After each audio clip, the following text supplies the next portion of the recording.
dengan cara kesenian saya, bukan nyari uang dengan cara begitu, dengan saya ngamen gamelan ataupun ini. Saya tidak menuntut yang pencemaran nama baik. Mungkin saya bisa dapat dari hasil kerja saya sendiri, tidak mau saya dapat uang-uang yang kosong-kosong yang di luar halur dari tanpa perjuangan saya sendiri. Saya terus terang tidak menuntut pencemaran nama baik. Yang penting saya bisa terbebas dari ini, bisa ngamen untuk orang tua saya, itu aja. Karena orang tua saya bilang, Gus jangan dituntut karena kita tidak pernah makan uang kayak gitu. Iya sudah, saya tidak menuntut, saya ikhlas tidak menuntut. Biar nama saya jelek, iya, tapi saya percaya bahwa Tuhan itu tidak tidur. Dia akan memberikan mana yang baik, mana yang buruk. Saya tidak mau makan, lebih baik saya miskin, saya makan apa adanya daripada saya makan yang mewah tapi itu hasil dari yang tidak baik. Sekian, terus terang saya terpuruk juga sekarang Bu, pingin sekali saya keluar Bu, capek saya diginiin Bu, lelah sangatlah. Tidak ada orang yang pernah merasakan bagaimana hidup seperti saya dengan dituduhkan saya memperkosa atau kekerasan seksual. Coba lah pikir di mana itu. Saya bukan berarti keadaan saya kayak gini perlu dikasanin, tidak. Tapi saya benar tidak bisa ngomong apa-apa Bu. Benar kalau saya sampai tidak bisa ada keadilan, saya singkat kata Bu, saya berani ya ambil resiko yang buat diri saya tidak melihat dunia ini lagi daripada sebab orang tua saya malu gitu. Ketika Agus ditetapkan sebagai tersangka, bagaimana perasaan Agus waktu itu? Sangat kaget Bu, karena terus terang Bu, kenapa kok baru saya diam semakin saya diginin. Secara logika adanya kepada teman-teman semua di sini, atau masyarakat atau semuanya, pas pengkortaan atau kekerasan seksual itu kan kekerasan itu terus terang kekerasan fisik ataupun ancaman yang seperti apa yang saya gunakan. Kekerasan apakah saya bawa pisau, apakah saya bawa senjata, apakah apa gitu. Saya hanya minta tolong diantar ke kampus, sudah cukup itu aja. Kenapa sampai kayak gini gitu? Benar Bu, saya tahu saya lemah, orang tua saya lemah, tapi jangan pernah menginjak-injak nama orang keluarga saya itu. Lebih baik saya mati daripada saya melihat keluarga saya diginiin Bu. Capek saya kayak gini. Terus terang saya di kamar hanya diam, berdoa terus, berdoa diberikan kekuatan. Apakah pernah ada masyarakat atau orang yang pernah ngerasain berada di posisi saya, yang dimana saya bingung apalah ancaman yang diberikan ke saya, apalah yang saya kekerasan apa, nodongkan pisau kayak pistol atau apa, bagaimana saya kayak gitu. Seperti yang terakhir yang nyemangatin hidup saya, yang apa komentarnya Pak Sugeng itu aja yang saya tonton menyemangatin diri saya. Itu aja Bu, yang dimana kata-katanya bahwa ini tidak masuk akal. Kita semua itu diberikan pikiran manusia, ada tidak pikiran yang masuk akal kayak gitu? Apakah karena kayak gini hatian ataukah apa gitu? Kita punya akal sehat semuanya, pasti punya logika dalam kehidupan. Apakah seorang yang tidak memiliki tangan dengan kasus ruda paksa atau pemerkosaan atau kekerasan seksual, bagaimana? Entah itu cara fisik ataupun cara dari ancaman itu sendiri. Misalkan dari ancaman perkataan, dia bisa lari Bu, dia bisa minta tolong kepada orang yang banyak di luar Teras Dayana. Terus yang kedua, apakah ada kekerasan fisik? Saya lebih kalah, saya memukul, misal dia lebih bisa memukul saya. Dan yang terpenting, apakah itu atas dasar suka sama suka? Itu seketika kejadiannya itu ada suka sama suka, terus berbalik arah dengan manfaatkan keadaan, bertemu sama orang di Islamic Center, seketika berpelukan, seketika diperkosa, dan sampailah kejadian seperti ini. Tapi mohon maaf Agus sebelumnya, ini kan Agus dianterin ke kampus bahasanya. Kenapa kok tiba-tiba bisa langsung ke homestay? Apakah Agus mengarahkan si korban untuk ke homestay ini loh? Ayo kita melakukan itu. Tidak ada Bu, saya tidak ada mengarahkan, karena saya hanya minta bantuan, Mbak minta bantuan, antar saya ke kampus, bersedia gitu. Tapi kenapa dia muter-muter 3 kali di Islamic Center? Saya mengira dia akan bertemu sama temannya dulu, baru nganter saya kan gitu. Karena pikiran saya itu, ayolah kita diajarin sama orang, berpikirlah positif ketika orang sudah membantu, jangan pikir yang negatif. Nah, ketika itu saya berpikir, paling dia ketemu sama temannya dulu atau gimana. Terus ujung-ujungnya ke sana gitu. Nah, saya mengelawan pada di homestay itu, saya tidak bisa ngapa-ngapain, posisi saya sudah telahnya. Bagaimana mengelawan gitu?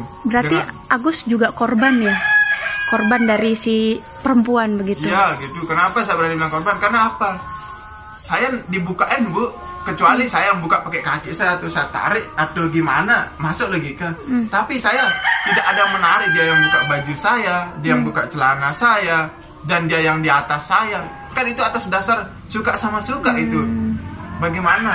Kenapa tiba-tiba bilang pemerkosaan? Kalau memang dia merasa dia terancam atau tidak suka sama suka, untuk apa dia mengembalikan saya dengan baik-baik, melepas saya di Islamic Center, digonceng saya lagi setelah setelah melakukan itu baik-baik, tidak ada ngomong apa-apa, cuman dia bilang, halo, saya sudah mau jalan balik ini, tunggu saya di Islamic Center, tetapi saya tidak bisa berhenti sebelum kamu sampai di sana. Muter dia lagi 3 kali, kamu sudah di mana? Saya sudah di Islamic Center. Ya, kamu duluan berhenti, baru saya bisa berhenti. Nah, setelah dia berhenti, nah seketika dia ngeliat sekelilingnya ini, seret. Nah, seketika turun di motor, dipeluk yang cowok itu satu, kok cowok itu motor cekrek begitu kan. Dan yang ngomong gini, kenapa kamu bisa naik di motor ini? Dia bilang gitu. Yuk Pak, saya hanya minta tolong diantar ke kampus, kok jadi begini? Saya bilang. Terus itu, apa alasan kamu kayak gini? Ya seperti itu Pak, saya hanya minta tolong di kampus, antar ke kampus, kok jadi begini? Nah, seketika saya laporin polisi. Iya, silakan lapor polisi kalau merasa keberatan, karena saya kan mikirnya baik-baik aja, karena tidak ada yang ngomong apa-apa. Setelah terus dia cewek ini nyaut, dia berbicara sama temannya itu, kita tidak bisa melaporkan dia karena kita tidak punya bukti, harus kita tinggal aja sudah dia bilang itu. Besokannya dan malamnya itu saya lihat viral, saya dibilang seorang mahasiswa melakukan pemerkosaan di teras Udayana. Kan di teras Udayana tempat pertama terjadinya itu kan di teras Udayana tuh rame begini. Nah, digonceng kan, setelah cewek ini standar motor, dia gini duduknya berdirinya sambil megang motor, melihat sekelilingnya gini. Nah, ketika ada orang beraktivitas seperti biasanya, langsung turun dari motor. Nah, siapa sih? Saya minta tolong Pak, depan saya Pak. Ketika dia meluk cowok nih gitu, meluk gini, nggak tahu siapanya dia apa gini Pak, cabe kayak boleh izin beginian dia gitu. Nah, langsung seketika yang satu cowok di samping sini, motor saya cekrek. Nah, pas itu saya turun dari motor kayak gini. Kan udah masih saya di sini di atas motor gini kan begini, masih saya di atas motor, turun saya gini ngeliat dia dipeluk gini. Nah, yang satu dari sana moto gitu, temannya dia gitu dipoto. Terus ketika maju yang satu yang cowok ini kan maju dia, terus dia nanya, kenapa kamu bisa naik di motor ini? Dia bilang gitu. Terus saya bilang, saya minta tolong diantar ke kampus, kok jadi begini, saya bilang gitu.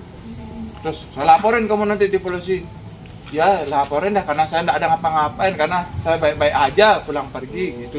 Terus dia bilang itu cewek itu nyaut, langsung dia lepas cowok itu kan. Seketika dia bilang, kita tidak ada bukti untuk ngelaporin dia, lebih baik kita tinggal aja dia bilang itu. Ditinggal langsung saya gitu.